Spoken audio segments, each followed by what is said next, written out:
2021 সনের এক মর্মান্তিক ঘটনা বাংলাদেশসহ পুরো বিশ্বকে কাঁদিয়েছে। বলছি, রাজধানীর কলাবাগান এলাকায় স্কুল ছাত্রীকে ধর্ষণ ও হত্যার কথা। এই ধর্ষণ ও হত্যার কথা প্রাথমিকভাবে স্বীকার করেছে মূল অভিযুক্ত ইফতেখার ফারদিন দিহান। মাস্টারমাইন্ড স্কুলের ও-লেভেল পড়ুয়া ওই শিক্ষার্থীকে ধর্ষণের পর হত্যা করা হয় বলে অভিযোগ করেছে তার পরিবার। এ ঘটনার পরপরই পুলিশ মূল অভিযুক্ত ফারদিনসহ 4 জনকে আটক করে। পরে জিজ্ঞাসাবাদে ফারদিন পুলিশের কাছে ধর্ষণ ও হত্যার দায় স্বীকার করে। জানা গেছে, নিহত কিশোরীর নাম আনুশকা আমিন অর্ণা। নিহতর পরিবার ও পুলিশ সূত্র জানায়, ওই শিক্ষার্থীর বাসা ধানমন্ডি সোবানবাগে। বন্ধুর সঙ্গে দেখা করার কথা বলে বৃহস্পতিবার অর্থাৎ 7 জানুয়ারি 2021 সন বেলা 12টার দিকে সে তার বাসা থেকে বের হয়। পরে কলাবাগানের ডলফিন গলিতে এক বন্ধুর বাসায় যায়। সেখানে ওই শিক্ষার্থী অসুস্থ হয়ে পড়লে ওই বন্ধু তার 3 বন্ধুকে ফোন করে ডেকে আনে।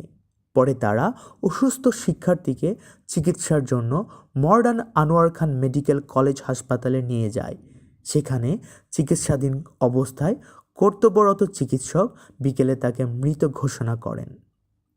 বৃহস্পতিবার গত রাতে নিহত আনুশকার বাবা মোহাম্মদ আল আমিন বাদী হয়ে থানায় হত্যা মামলা দায়ের করেন। মামলার একমাত্র আসামি করা হয়েছে আনুশকার বন্ধু ইফতেখার ফারদিন দিহানকে। এরই মধ্যে অনেকের মনে প্রশ্ন গেঁথেছে, কে এই দিহান?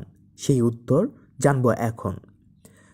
রাজধানীর কলাবাগানে মাস্টারমাইন্ড স্কুলের ও-লেভেলের এক শিক্ষার্থীকে ধর্ষণের পর হত্যার অভিযোগ উঠেছে তার কথিত প্রেমিকের বিরুদ্ধে। সেই কথিত প্রেমিকের নাম দিহান। এরই মধ্যে আদালতের কাছে 164 ধারায় স্বীকারোক্তিমূলক জবানবন্দিও দিয়েছেন অভিযুক্ত ফারদিন ইফতেখার দিহান। ময়নাতদন্তকারী চিকিৎসক বলছেন, ধর্ষণের কারণে অতিরিক্ত রক্তক্ষরণেই মৃত্যু হয়েছে ওই শিক্ষার্থীর। আইন শৃঙ্খলা বাহিনীর তদন্তে জানা গেছে, দিহান ও ধর্ষণের শিকার কিশোরীর মধ্যে পরিচয় ছিল 2 বছরের। তাদের পরিবারের মধ্যেও জানাশোনা রয়েছে। শুক্রবার অর্থাৎ 8 জানুয়ারি তদন্তে নিযুক্ত আইন শৃঙ্খলা বাহিনীর একাধিক দায়িত্বশীল সূত্রে জানা গেছে এসব তথ্য। ঢাকা মহানগর পুলিশের একটি সূত্র বলছে, দিহানকে প্রাথমিক জিজ্ঞাসাবাদে জানা গেছে প্রায় 2 বছরও বেশি সময় ধরে তাদের দুজনের বন্ধুত্বপূর্ণ সম্পর্ক। এই বন্ধুত্বের বিষয়ে তাদের 2 পরিবারের সদস্যরাও অবগত। মাস্টারমাইন্ড স্কুলের